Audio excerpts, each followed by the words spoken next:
전 세계 의료계가 충격에 빠졌습니다. 스위스 최고의 의료진조차 포기했던 희귀병 환자. 모든 나라의 의료진들이 포기하고 손을 놓은 그 순간 단 하나의 나라가 최후의 선택을 하여 세계를 발칵 뒤집어 놨습니다. 유럽도 미국도 아니었습니다. 하지만 아무도 예상하지 못한 이 선택이 결국 충격적인 반전을 만들어냅니다. 과연 그곳에선 어떤 기적이 벌어진 걸까요? 지금부터 그 충격적인 실화를 공개합니다. 저는 스위스 취리히 대학병원의 신경내과 교수 엘리사 베르너입니다. 42년 살아오면서 의사로서 수많은 생명을 다뤄왔죠.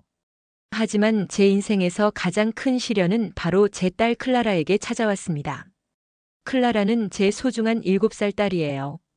평소에도 활발하고 똑똑한 아이였는데 어느 날부터 자꾸 넘어지더라고요. 처음엔 단순히 성장기라고 생각했습니다. 그런데 두통을 호소하기 시작했어요. 의사인 저도 처음엔 스트레스나 감기 정도로 여겼죠. 하지만 증상이 계속되자 정밀 검사를 받게 했습니다. MRI 결과를 본 순간 제 온몸이 얼어붙었어요. 뇌간에 종양이 자리 잡고 있었거든요. 그것도 가장 치료하기 어려운 종류였습니다. 저는 세계적으로 인정받는 신경 전문의입니다. 하지만 제 딸 앞에서는 그저 무력한 엄마일 뿐이었어요. 전문 지식이 오히려 독이 되었습니다.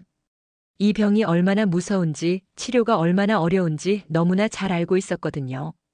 스위스 최고의 의료진들을 만났습니다. 모두 고개를 저었어요. 독일의 유명한 병원에도 가봤죠. 역시 마찬가지였습니다. 미국의 최고 병원들까지 찾아가 봤어요. 어디서든 같은 대답만 돌아왔습니다. 죄송합니다. 수술이 불가능합니다. 그때마다 제 심장이 무너져 내렸어요. 의사로서 수없이 들어본 말이었지만 제 딸의 일이 되니 전혀 다르더라고요. 밤마다 클라라의 잠든 얼굴을 보며 눈물을 흘렸습니다. 하지만 절망 속에서도 포기할 수는 없었습니다. 클라라는 제 전부였거든요. 동료들에게 물어보고 세계 각국의 의료진들과 연락을 취했어요. 그러던 중 독일에서 유학했던 한 동료가 말했습니다. 한국에 뛰어난 신경외과 팀이 있다고 들었어. 한번 연락해보는 게 어떨까? 처음엔 반신반의했어요. 서구 최고의 의료진들도 포기한 수술을 한국에서 할 수 있을까 싶었거든요. 하지만 클라라를 위해서라면 어떤 가능성이라도 놓칠 수 없었습니다. 마침내 한국의 한 대학병원 신경외과 팀과 연락이 닿았어요. 클라라의 의료 기록을 보낸 후 화상회의를 했습니다. 그들의 첫마디가 지금도 잊혀지지 않아요. 도전해볼 가치가 있습니다. 저희가 시도하겠습니다. 그 순간 제 눈에서 눈물이 흘러내렸어요. 그동안 아무도 해준다고 말해주지 않았거든요. 모든 의사들이 불가능하다고만 했는데 한국 의료진의 이 한마디가 제게는 희망이었습니다. 아직 한국 의료를 잘 모르는 상황이었지만 누군가 해보겠다고 나선 것만으로도 감사했어요. 그 순간 저는 결심했습니다. 클라라와 함께 한국으로 가기로요. 남편과 상의했을 때도 주저하지 않았어요. 물론 불안하긴 했습니다. 낯선 나라, 다른 언어, 모든 게 새로웠거든요. 하지만 제 딸을 구할 수 있다는 희망이 모든 두려움을 이겨냈어요. 클라라에게도 말했습니다. 우리 한국에서 치료받을 거야. 거기 의사 선생님들이 클라라를 낫게 해주실 거야. 클라라는 제 손을 꼭 잡으며 말했어요. 엄마, 무서워도 괜찮아. 엄마가 있으니까. 그 말에 또다시 눈물이 나왔습니다. 7살 아이가 오히려 저를 위로하고 있었거든요. 그 순간 저는 더욱 확신했어요. 반드시 클라라를 구해내겠다고요. 서류 준비부터 시작했습니다. 비자 발급, 의료 기록 번역, 항공편 예약까지. 모든 과정이 급박했어요. 하지만 희망이 있으니 힘이 났습니다. 클라라도 용기를 내어 준비를 함께 했죠. 출발 전날 밤 클라라가 제게 물었어요. 엄마, 한국은 어떤 나라야? 저는 솔직히 대답했습니다. 엄마도 잘 몰라. 하지만 분명한 건 클라라를 도와줄 훌륭한 의사 선생님들이 계신다는 거야. 그렇게 저희는 마지막 희망을 품고 한국행 비행기에 몸을 맡겼습니다. 창밖으로 보이는 구름들이 마치 새로운 시작을 알리는 것 같았어요. 인천공항에 도착했을 때의 충격은 지금도 생생합니다. 병원 의료진이 직접 마중을 나와 있었어요. 공항에서부터요. 스위스에서는 상상도 못할 일이었죠. 더 놀라운 건 스위스어 통역사까지 준비되어 있었다는 거예요. 클라라를 위한 간식과 장난감, 심지어 심리 안정 프로그램까지 미리 계획되어 있었습니다. 담당 간호사가 클라라에게 다가와 말했어요. 안녕, 클라라야. 우리가 너를 위해 특별히 준비한 게 있어. 그러면서 클라라가 좋아할 만한 인형을 건네주더라고요. 클라라의 얼굴에 환한 미소가 번졌습니다. 그 모습을 보며 저는 속으로 혼란스러웠어요. 이렇게까지 준비해주는 나라가 있구나. 공항에서 병원까지 가는 차 안에서도 세심한 배려가 계속됐어요. 클라라가 멀미하지 않도록 창문을 적당히 열어주고 음악도 차분한 곡으로 틀어주더라고요. 저희가 편안하게 쉴 수 있도록 물과 간단한 간식도 준비되어 있었습니다. 병원에 도착해서도 마찬가지였어요. 최고급 대우라는 게 이런 건가 싶을 정도로 모든 것이 완벽하게 준비되어 있었습니다. 입원실도 아이가 지내기에 최적화되어 있었어요. 벽면에는 화려한 그림들이 그려져 있었고 침대도 아이 눈높이에 맞춰 꾸며져 있었습니다. 클라라가 엄마 여기 정말 예뻐 라고 말할 정도였어요. 담당 교수님을 처음 만났을 때의 인상도 깊었습니다. 저와 같은 의사이지만 환자를 대하는 태도가 달랐어요. 클라라의 눈높이에 맞춰 앉아서 대화하고 아이가 무서워하지 않도록 계속 웃으며 설명해 주더라고요. 클라라야, 아저씨가 클라라 머리 아픈 거 다 낫게 해줄게. 용감한 클라라니까 할 수 있지? 클라라가 고개를 끄덕이며 대답했어요. 네, 할 수 있어요. 그 모습을 보며 저는 첫 번째 편견이 무너지는 걸 느꼈습니다. 한국식 세심함이라고 해야 할까요? 기술적인 부분을 떠나서 환자를 대하는 마음가짐부터가 달랐어요. 그날 밤 클라라가 잠든 후 저는 창밖을 바라보며 생각했습니다. 과연 제가 한국에 대해 얼마나 모르고 있었을까요? 그리고 앞으로 어떤 일들이 기다리고 있을까요? 다음 날부터 본격적인 정밀 검사가 시작됐어요. 그런데 여기서 또 한 번 놀랐습니다.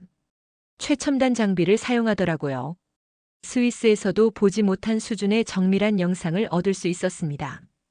기존의 유럽과 미국에서 받았던 진단보다 훨씬 세부적이었어요. 종양의 위치, 혈관과의 관계, 신경섬유와의 연결까지 모든 것이 명확하게 보였습니다. 검사 결과를 보면서 담당 교수님이 설명했어요. 미세 수술 로봇과 신경 추적 시스템을 활용해서 수술을 진행할 예정입니다. 이 장비들을 통해 더 정확하고 안전한 수술이 가능해요. 저는 속으로 경악했습니다. 이 장비, 우리 스위스에도 없는데.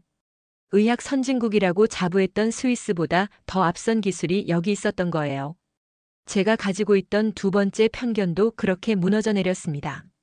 수술 계획을 듣는 동안 저는 계속 놀라움의 연속이었어요. 단순히 종양을 제거하는 것이 아니라 클라라의 미래까지 고려한 세밀한 계획이었습니다. 수술 후 언어 기능, 운동 기능, 인지 기능까지 모두 보존할 수 있도록 최선을 다하겠습니다. 그들의 자신감 있는 모습을 보며 저는 비로소 진정한 희망을 품게 되었어요. 이곳에서라면 정말로 클라라를 구할 수 있을 것 같았거든요. 수술 날짜가 잡혔습니다. 18시간이 예상되는 대형 수술이었어요. 저는 의사이면서도 환자 가족의 마음을 처음 제대로 알게 되었습니다. 수술 전날 밤 클라라와 함께 기도했어요. 내일 수술 잘 받고 빨리 나아서 스위스에 돌아가자. 클라라가 제 손을 잡으며 말했어요. 엄마, 괜찮을 거야. 여기 선생님들이 정말 좋으니까. 그 순간 저는 확신했습니다. 이곳에서 기적이 일어날 거라고요. 드디어 수술 당일이 밝았습니다. 18시간 마라톤 대수술의 시작이었어요. 수술실 앞에서 클라라를 보내는 순간 제 심장이 터질 것 같았습니다. 엄마 사랑해요. 걱정하지 마세요. 클라라의 마지막 말이 아직도 귓가에 맴돕니다. 7살 아이가 오히려 어른인 저를 위로하고 있었어요. 수술이 시작되고 몇 시간이 지났을까요? 의료진 중 한 분이 나와서 중간 보고를 해주었어요. 현재까지는 순조롭게 진행되고 있습니다. 미세혈관과 신경섬유를 하나씩 분리하면서 종양을 제거하고 있어요. 그 세심함에 또 한 번 감동받았습니다. 단순히 종양만 제거하는 게 아니라 클라라의 미래 기능까지 생각하며 진행하고 있었거든요. 하지만 12시간쯤 지났을 때였어요. 갑자기 수술실 안이 어수선해지는 소리가 들렸습니다. 제 가슴이 철렁 내려앉았어요. 뭔가 이상했거든요. 그때 수술실 문이 벌컥 열렸어요. 의료진이 급하게 뛰어나오는 모습을 보는 순간 제 온몸에 소름이 돋았습니다. 표정이 심각했어요. 뭔가 심각하게 잘못된 거였습니다. 심정지가 발생했습니다. 그 한마디가 저를 완전히 무너뜨렸어요. 제 다리에서 힘이 완전히 빠져버렸습니다. 벽에 기대지 않았다면 그대로 바닥에 쓰러졌을 거예요. 클라라의 심장이 멈췄다고요? 제 심장도 함께 멈춘 것 같았어요. 숨이 막혔습니다. 세상이 돌아가는 것 같았어요. 안 돼, 안 돼요. 클라라야. 저도 모르게 비명처럼 외치며 수술실 문 앞을 미친 듯이 맴돌았습니다. 손은 덜덜 떨리고 숨도 제대로 쉬어지지 않았어요. 가슴이 터질 것 같았습니다. 의사인 저도 이렇게 완전히 무너질 수 있구나 싶었죠. 모든 의학 지식이 무용지물이었어요. 그냥 클라라를 잃을지도 모른다는 공포만 머릿속을 지배했습니다. 제발, 제발요. 우리 클라라 살려주세요. 제가 수술실 문을 두드리며 울부짖었어요. 남편이 급히 달려와 제 팔을 붙잡았습니다. 여보, 진정해. 여기 의료진들 믿어보자. 하지만 제 머릿속은 온통 최악의 시나리오들로 가득했어요. 클라라가 영영 깨어나지 못하면 어떡하죠? 이대로 제 품에서 영원히 떠나버리면. 왜 이런 일이 생기는 거예요? 왜 우리 클라라한테? 저는 남편의 품에 안겨 흐느꼈어요. 모든 희망이 순식간에 무너져 내리는 기분이었습니다. 수술실 안에서는 의료진들이 분주하게 움직이는 소리가 들렸어요. 온갖 의료기기들이 요란하게 울려댔습니다. 그 소리 하나하나가 제 심장을 칼로 찌르는 것 같았어요. 지금 어떻게 되고 있는 거예요? 누가 좀 말해주세요. 저는 복도를 오가며 손을 비비고 왔어요. 1분 1초가 영원처럼 느껴졌습니다. 시간이 멈춘 것 같았어요. 그런데 몇 분이 지났을까요? 갑자기 수술실에서 기계음이 다시 들려오기 시작했어요. 규칙적인 심박음이었습니다. 그 소리를 듣는 순간 저는 그 자리에 주저앉았어요. 안도감이 몰려왔지만 동시에 여전히 무서웠습니다. 정말 괜찮은 걸까요? 문틈으로 보이는 의료진들의 모습이 조금 전과는 달랐어요. 여전히 긴장한 상태였지만 그래도 어느 정도 안정을 찾은 것 같았습니다. 아무도 당황하지 않고 차분하게 움직이더라고요. 마치 이런 위기 상황을 수백 번 겪어본 것처럼 정확하고 신속하게 대응하는 모습이었어요. 그 모습을 보며 저는 한 가닥 희망을 품게 되었습니다. 몇 분이 더 지나자 주치의 교수님이 직접 나오셨어요. 수술복에는 땀이 흥건히 배어 있었고 얼굴도 긴장으로 굳어 있었습니다. 하지만 눈빛만은 여전히 확신에 차 있었어요. 제가 벌떡 일어나 교수님께 달려갔습니다. 교수님, 클라라는 어떻게 된 거예요? 괜찮은 거죠? 제 목소리는 떨리고 있었어요. 대답이 두려우면서도 간절히 듣고 싶었습니다. 교수님이 깊게 숨을 내쉬시며 말씀하셨어요. 위기는 넘겼습니다. 걱정하지 마세요.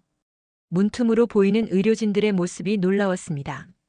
아무도 당황하지 않았어요.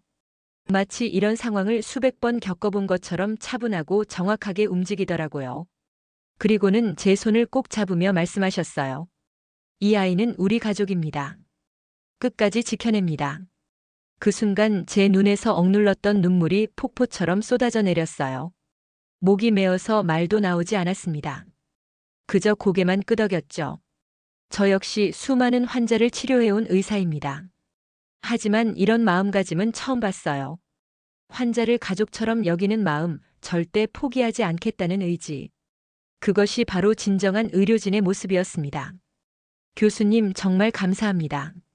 제가 뭐라고 말씀드려야 할지. 아닙니다. 우리가 해야 할 일을 하는 것뿐이에요. 클라라는 꼭 살릴 겁니다. 그 확신에 찬 목소리에 저는 다시 한번 울컥했어요. 절망의 구렁텅이에서 희망의 빛을 본 기분이었거든요. 수술실 문이 다시 닫혔고 긴 기다림이 재개되었습니다.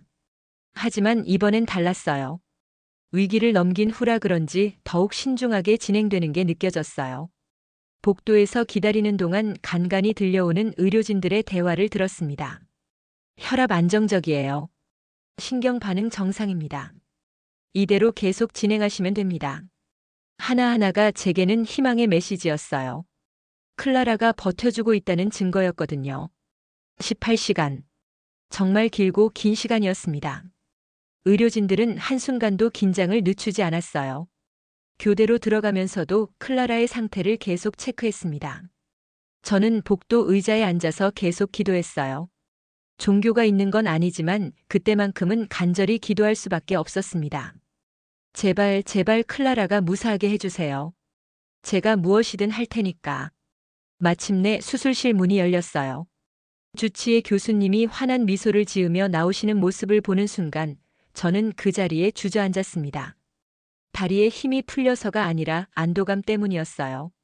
너무 긴 시간 긴장하고 있다가 갑자기 긴장이 풀리니까 몸이 말을 듣지 않더라고요. 수술은 성공적으로 마쳤습니다.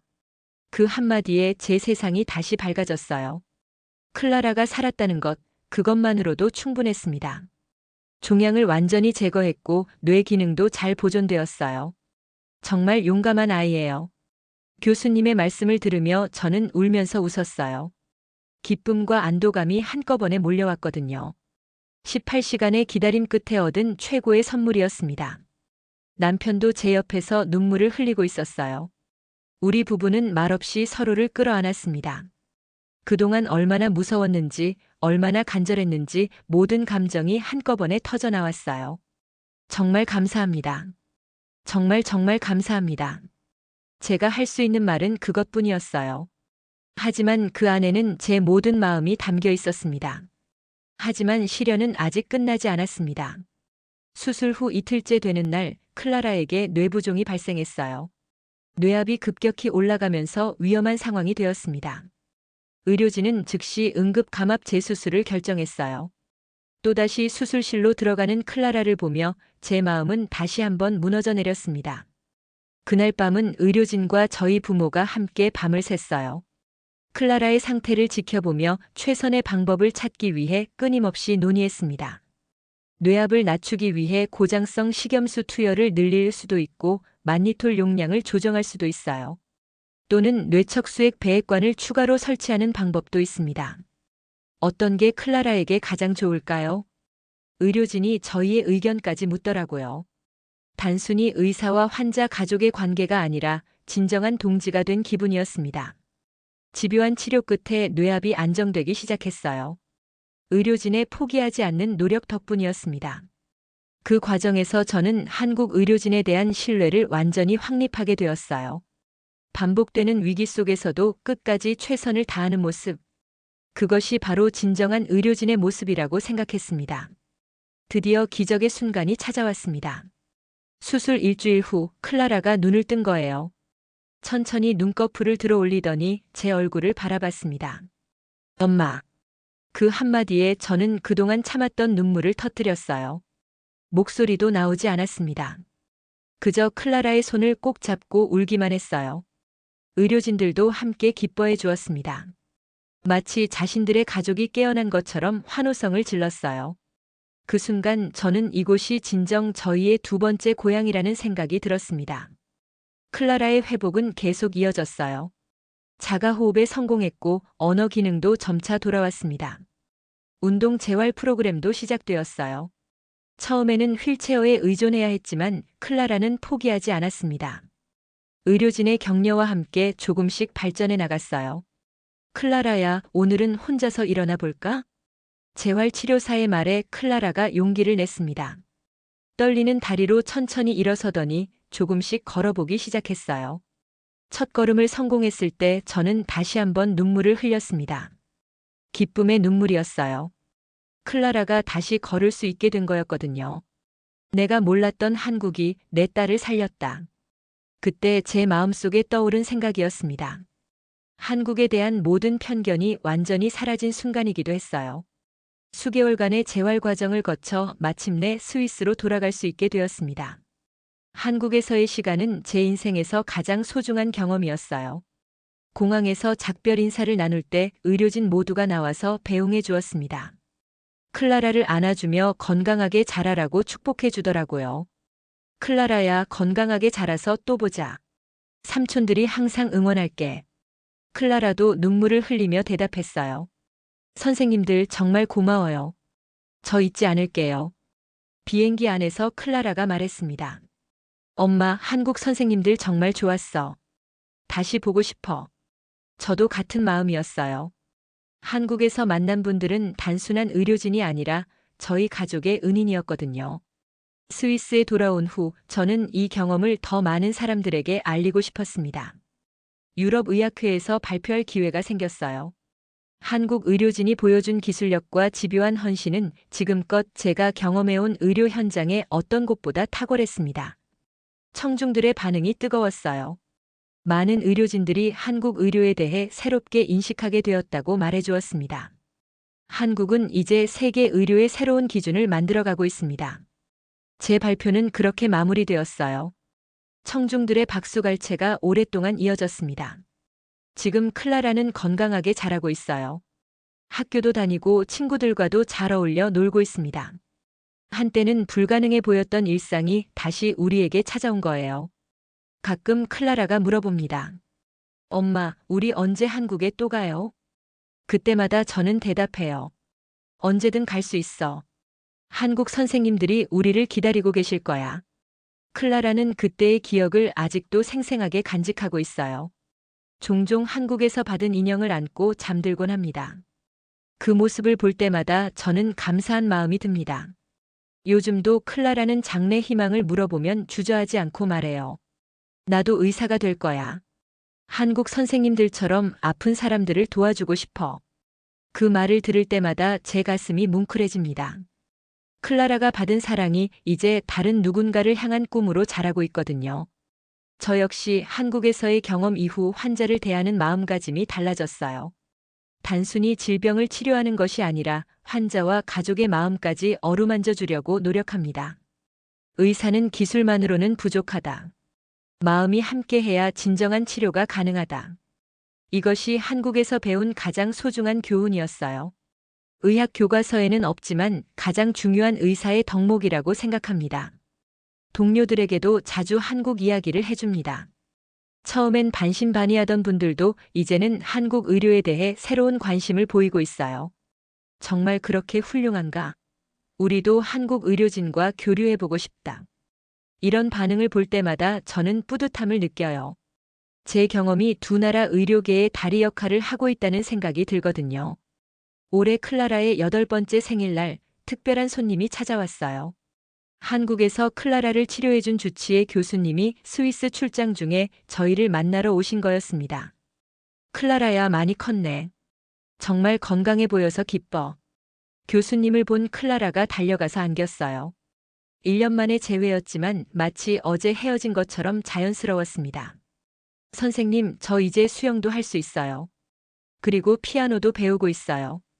클라라가 자랑스럽게 말하는 모습을 보며 교수님의 눈에도 눈물이 맺혔어요. 그 순간 저는 다시 한번 깨달았습니다. 진정한 의사란 이런 분이구나. 저녁 식사를 함께 하면서 교수님이 말씀하셨어요. 클라라 덕분에 저희도 많이 배웠어요. 아이들을 치료할 때 더욱 세심하게 신경 쓰게 되었거든요. 겸손한 말씀이었지만 그 안에는 환자를 향한 진심이 담겨 있었어요. 저는 그때 확신했습니다.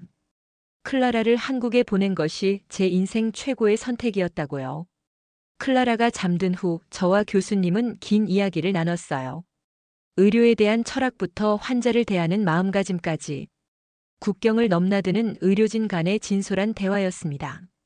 한국 의료가 세계적으로 인정받는 이유를 이제 알겠어요. 기술도 중요하지만 무엇보다 환자를 향한 진심이 다르더라고요. 제 말에 교수님이 미소 지으며 답하셨어요. 저희는 당연한 일을 했을 뿐이에요. 클라라 같은 아이들이 건강하게 자라는 모습을 보는 것, 그것이 저희의 가장 큰 보람이거든요. 그날 밤 저는 오랫동안 잠들지 못했어요. 한국에서의 모든 순간들이 주마등처럼 스쳐 지나갔습니다. 절망 속에서 만난 희망, 편견을 깨트린 감동, 그리고 기적 같은 회복까지. 다음 날 아침 클라라가 제게 말했어요. 엄마, 나 정말 행복해. 아픈 것도 다 나았고 좋은 사람들도 많이 만났잖아. 7살 아이의 입에서 나온 말이라고는 믿기 어려웠어요. 하지만 클라라는 정말로 모든 것에 감사하며 살고 있었습니다. 그래, 우리 정말 운이 좋았지. 좋은 분들을 만나서. 응, 그리고 엄마도 있고. 나는 세상에서 가장 행복한 아이야. 그 말에 저는 또다시 눈물이 났어요. 기쁨의 눈물이었습니다. 제 딸이 이렇게 밝고 건강하게 자라고 있다니. 지금 생각해보면 한국행을 결정했던 그 순간이 제 인생의 터닝포인트였어요.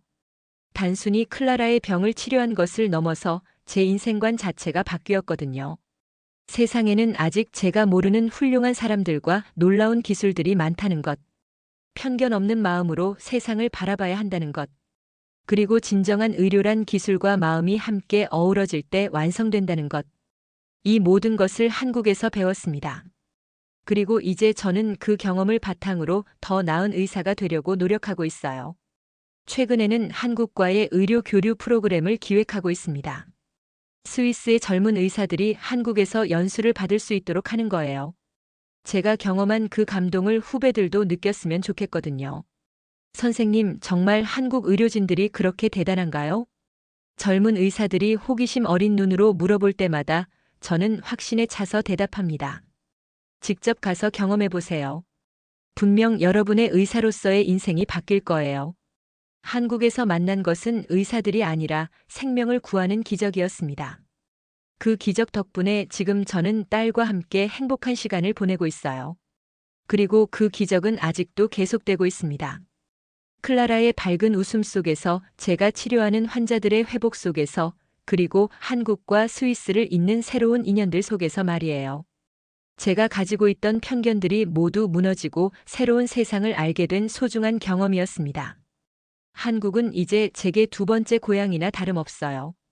언젠가 클라라가 다 자라서 의사가 되면 꼭 한국에 가서 연수를 받았으면 좋겠어요. 그래서 저처럼 진정한 의료가 무엇인지 배워왔으면 합니다. 그때까지 저는 계속 이 이야기를 전할 거예요. 한국에서 일어난 기적을, 그리고 편견을 뛰어넘은 아름다운 만남을 말이죠.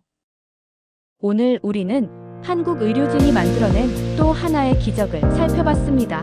기술과 따뜻한 마음이 만나 생명의 희망을 다시 되살려낸 현장. 그곳이 바로 한국이었습니다. 이제 한국 의료는 단순한 치료를 넘어 세계 의료계의 새로운 기준이 되어가고 있습니다. 앞으로도 국경을 넘어 이어질 한국의 더 많은 기적을 기대해주세요. 오늘도 시청해주셔서 감사합니다. 즐겁게 보셨다면 좋아요와 구독 눌러주시고 다음 이야기로 다시 만나요.